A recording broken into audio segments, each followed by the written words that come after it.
काल राजू येतो ना गेला तर गट्टी येणार.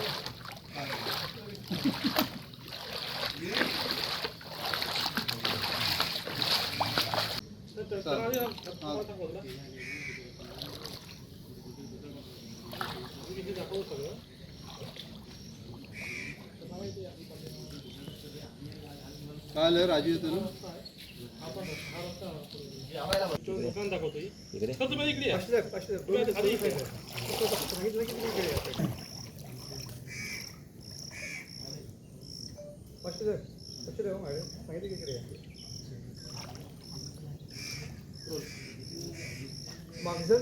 रत्नागिरी जिल्ह्याला मुसळधार पावसाने अक्षरशः झोडपून काढलेलं आहे आणि त्यामुळे संगमेश्वरमधील गड नदीला आलेल्या पुरामुळे या पुराचं पाणी जे आहे ते मागजन बाजारपेठेमध्ये शिरलेलं आहे आणि त्यामुळे मागजन बाजारपेठेतील जी दुकानं आहेत, इथली शेती आहे, त्यांचं मोठ्या प्रमाणात नुकसान झालेलं आहे.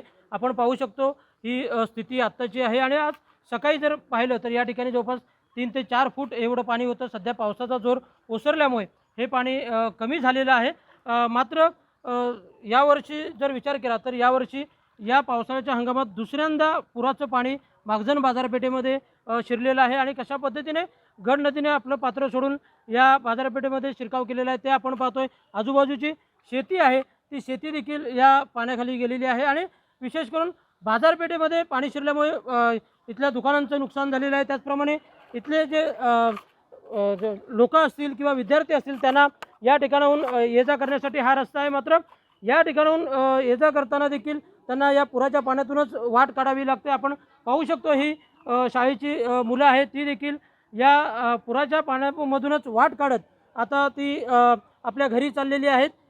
कशा पद्धतीने त्यांना देखील या पुराच्या पाण्याचा सामना करावा लागतोय ते देखील आपण पाहतोय. त्यामुळे निश्चितच या गड नदीच्या पुरामुळे इथलं जनजीवन जे आहे ते मागजनमधील जनजीवन पूर्णतः विस्कळीत झालेलं आपण पाहतोय आणि मुख्य करून जर आपण पाहायला गेलं तर इथला गाळ आणखी काढला जावा अशी मागणी इथल्या ग्रामस्थांची असलेली पाहायला मिळते.